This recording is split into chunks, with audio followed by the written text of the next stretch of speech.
ನಿಮಿಷ ಇದಕ್ಕೆ ನಾನು ದಿಲೀಪ್ ಅವರ ಪ್ರತಿಕ್ರಿಯೆ ಪಡ್ಕೋತೀನಿ. ದಿಲೀಪ್ ಅವರೇ ಇಲ್ಲಿ ಕೇಳಿ, ಹುಚ್ಚವಾಗಿ ಕಾಣೋ ರೀತಿಯಲ್ಲಿ ಮೋದಿ ನಡ್ಕೋಬಾರ್ದು. ಎಸ್ ನಟರಾಜ್ ಗೌಡ್ರ ಅರ್ಥ ಆಯ್ತು. ದಿಲೀಪ್ ಅವರೇ ಇಲ್ಲಿ ನಟರಾಜ್ ಗೌಡ್ರ ಮಾತನ್ನ ನಾನು ಇನ್ನಷ್ಟು ಸೇರಿಸಿ ಕೇಳ್ತಾ ಇದ್ದೀನಿ. ಉತ್ತರ ನಿಮ್ಮಿಂದ ನೇರ ಉತ್ತರವನ್ನು ನಾನು ಬಯಸ್ತೀನಿ. ಸೀಸ್ ಫೈರ್ ಘೋಷಣೆ ಆಗುತ್ತೆ, ಭಾರತ ಮತ್ತು ಪಾಕಿಸ್ತಾನದ ಮಧ್ಯೆ ಯುದ್ಧ ವಿರಾಮ ಘೋಷಣೆ ಆಗುತ್ತೆ. ಘೋಷಣೆ ಮಾಡಿದ್ದು ಡೊನಾಲ್ಡ್ ಟ್ರಂಪ್, ಅಮೆರಿಕ ಅಧ್ಯಕ್ಷರು ಘೋಷಣೆ ಮಾಡ್ತಾರೆ.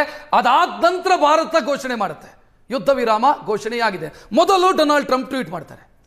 ಎರಡನೆಯದ್ದು ರಷ್ಯಾದ ಜೊತೆಗೆ ಭಾರತ ಆಯಿಲ್ ಖರೀದಿ ಮಾಡಲ್ಲ ಅಂತ ಅಮೆರಿಕ ಘೋಷಣೆ ಮಾಡುತ್ತೆ. ನಂತರ ಭಾರತದ ಸರ್ಕಾರದಿಂದ ಪ್ರತಿಕ್ರಿಯೆ ಬರುತ್ತೆ. ಅದು ಫಿನಾನ್ಸ್ ಮಿನಿಸ್ಟರ್ ನೋಡ್ತಾರೆ, ವಾಣಿಜ್ಯ ಸಚಿವರು ನೋಡ್ತಾರೆ ಅನ್ನುವಂಥ ಪ್ರತಿಕ್ರಿಯೆಗಳು ಬರುತ್ತೆ. ಇಲ್ಲಿ ತನಕ ಸ್ಪಷ್ಟತೆ ಸರ್ಕಾರ ಕೊಟ್ಟಿಲ್ಲ. ಮೂರನೇದು ವೆನಿಜುವೆಲಾದಿಂದ ಭಾರತ ತೈಲ ಖರೀದಿ ಮಾಡುತ್ತೆ ಅಂತ ಅಮೆರಿಕ ಘೋಷಣೆ ಮಾಡುತ್ತೆ. ಭಾರತದಿಂದ ಪ್ರತಿಕ್ರಿಯೆ ಬರೋದಿಲ್ಲ. ಈಗ ತೈಲ ವಿನಾಯಿತಿ ಕೊಡ್ತೀವಿ ಅಂತ ಅವರು ಘೋಷಣೆ ಮಾಡ್ತಾರೆ, ಭಾರತದಿಂದ ಪ್ರತಿಕ್ರಿಯೆ ಬರೋದಿಲ್ಲ. ನಮ್ಮ ಫಿನಾನ್ಸ್ ಮಿನಿಸ್ಟ್ರು, ನಮ್ಮ ಪ್ರಧಾನಮಂತ್ರಿಗಳು, ನಮ್ಮ ಡಿಫೆನ್ಸ್ ಮಿನಿಸ್ಟ್ರು, ನಮ್ಮ ವಾಣಿಜ್ಯ ಸಚಿವರು ಇವರೆಲ್ಲ ಏನು ರಜೆ ಮೇಲಿದಾರಾ ಅಥವಾ ಕಂಪ್ಲೀಟ್ ಕಂಟ್ರೋಲ್ ಅನ್ನು ಅಮೆರಿಕ ಕೊಟ್ಟಿದೆಯಾ? ಭಾರತ ಗಣತಂತ್ರಾತ್ಮಕ ರಾಷ್ಟ್ರ ಸರ್. ನಮ್ಮದೇ ಆದಂಥ ಒಂದು ರಾಜತಾಂತ್ರಿಕ ವ್ಯವಸ್ಥೆ ಇದೆ, ನಮ್ಮದೇ ಆದಂಥ ಸ್ವಾತಂತ್ರ್ಯ ಇದೆ. ಈಗ ಯಾರ್ದೋ ಕಂಟ್ರೋಲಿಗೆ ಮುಲಾಜಿಗೆ ಒಳಗಾಗ್ತಕ್ಕಂಥ ಅವಶ್ಯಕತೆ ಇಲ್ಲ. ಒಂದ್ ನಿಮಿಷ ಅವಕಾಶ ಮಾಡ್ಕೊಟ್ಬಿಡಿ, ನಾನು ಉತ್ತರ ಹೇಳ್ಬಿಡ್ತೀನಿ. ಈಗ ಮೊದಲನೇದು ಹೇಳಿದ್ರಿ, ಇದೇ ಆಪರೇಷನ್ ಸಿಂಧೂರ ಸಂದರ್ಭದಲ್ಲಿ ಇದೇ ಡೊನಾಲ್ಡ್ ಟ್ರಂಪ್ ಅನೌನ್ಸ್ ಮಾಡಿದ್ರು ಅಂತ ಹೇಳಿ.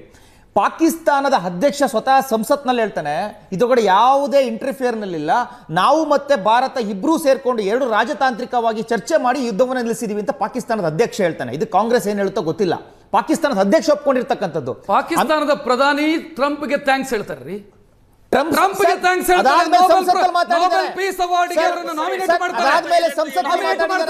ಸರ್, ಅದಾದ್ಮೇಲೆ ಸಂಸತ್ತಲ್ಲೂ ಮಾತಾಡಿದ್ದಾನೆ ಪಾಕಿಸ್ತಾನದ ಅಧ್ಯಕ್ಷ. ಒಂದು.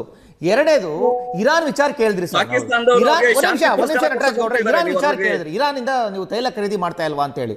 ಸರ್, ಇದೇ ಅಮೆರಿಕ ನಮ್ಮ ಮೇಲೆ ದಿಗ್ಬಂಧನ ಹಾಕ್ತಾಗ ಇರಾನ್ ಇಂದ ನಾವು ಅಮೆರಿಕಕ್ಕೆ ಎದುರುಕೊಳ್ಳದಂಗೆ ತೈಲವನ್ನ ಖರೀದಿ ಮಾಡ್ತೀವಿ. ಅದು ಯಾವುದ್ರಲ್ಲಿ? ರೂಪಾಯಿನಲ್ಲಿ ಖರೀದಿ ಮಾಡ್ತೀವಿ. ಅದ್ರ ಜೊತೆ ಅಕ್ಕಿ ಮತ್ತೆ ಗೋಧಿಯನ್ನ ಕೊಟ್ಟು ಖರೀದಿ ಮಾಡ್ತೀವಿ. ಮತ್ತೆ ಇದೇ ಅಮೆರಿಕ ರಷ್ಯಾ ಜೊತೆ ತೈಲ ಖರೀದಿ ಮಾಡಬೇಡಿ ಅಂತ ಹೇಳಿದಾಗ, ಅರೆ ನೀನ್ ಯಾರ ಹೇಳಕ್ಕೆ ನಾವು ಖರೀದಿ ಮಾಡ್ತೀವಿ ಅಂತ ಹೇಳಿ ನಾವು ಖರೀದಿ ಮಾಡ್ಕೊಳ್ತೀವಿ ರಷ್ಯಾದಿಂದ. ಇದುವರೆಗೂ ಸಹ ನಾವು ರಷ್ಯಾದಿಂದ ಖರೀದಿ ಮಾಡ್ತಾ ಇದ್ದೀವಿ. ನಮ್ಮ ಖಾಸಗಿ ಒಂದ್ ನಿಮಿಷ ನಟರಾಜ್ ಗೌಡ್ರೆ, ನಮ್ಮ ಖಾಸಗಿ ಆಯಿಲ್ ಕಂಪನಿಗಳು ರಷ್ಯಾದಿಂದ ಇಂಪೋರ್ಟ್ ಮಾಡುವಂತ ತೈಲವನ್ನು ನಿಲ್ಲಿಸಾಗಿದೆ ಆಲ್ರೆಡಿ.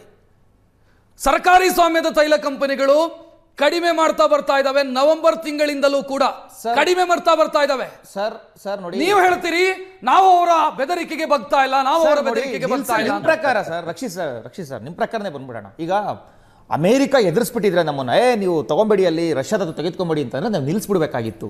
ಈಗ ಫೆಬ್ರವರಿ 27ನೇ ತಾರೀಕಿನ ಡೇಟಾ ಹೇಳ್ತಾ ಇದ್ದೀನಿ ಸರ್. ಏನಾಯ್ತು ದೊಡ್ಡ ವಿಚಾರ ಅಲ್ಲ, ಈಗೆಲ್ಲ ಚಾಟ್ ಜಿಪಿಟಿ ಚೆಕ್ ಮಾಡಿ ಗೊತ್ತಾಗ್ಬಿಡ್ತದೆ ಸರ್.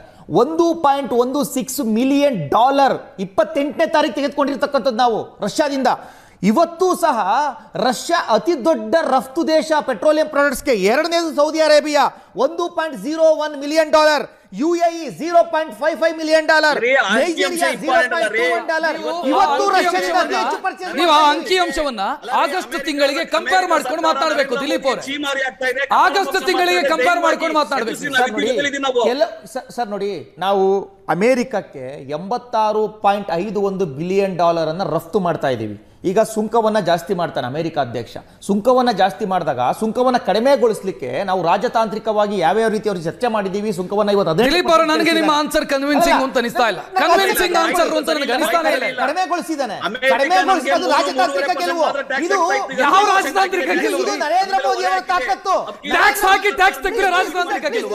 ಇದು ನರೇಂದ್ರ ಮೋದಿ ಅವರ ತಾಕತ್ತು. ನಾವು ಇರಾನ್ ಜೊತೆ ಇದ್ದ ಟ್ಯಾಕ್ಸ್ ಅನ್ನ ಜಾಸ್ತಿ ಮಾಡಿ ಅದನ್ನ ಇಳಿಕೆ ಮಾಡಿದ್ರೆ ಅದು ರಾಜತಾಂತ್ರಿಕ ಗೆಲುವು. ರೂಪಾಯಿಯನ್ನ ಕೊಟ್ಟು ನಾವು ಪರ್ಚೇಸ್ ಮಾಡ್ತೀವಿ, ರಷ್ಯಾ ಜೊತೆ ಪರ್ಚೇಸ್ ಮಾಡ್ತೀವಿ, ಸೌದಿ ಅರೇಬಿಯಾ ಜೊತೆ ಪರ್ಚೇಸ್ ಮಾತಾಡೋಣ. ಗೌಡ್ರೆ, ನಿಮಗೆ ಅವಕಾಶ ಸಿಗುತ್ತೆ. ಚಿಕ್ಕ ಬ್ರೇಕ್ ನಂತರ ಕಾರ್ಯಕ್ರಮ ಮುಂದುವರಿಯುತ್ತೆ.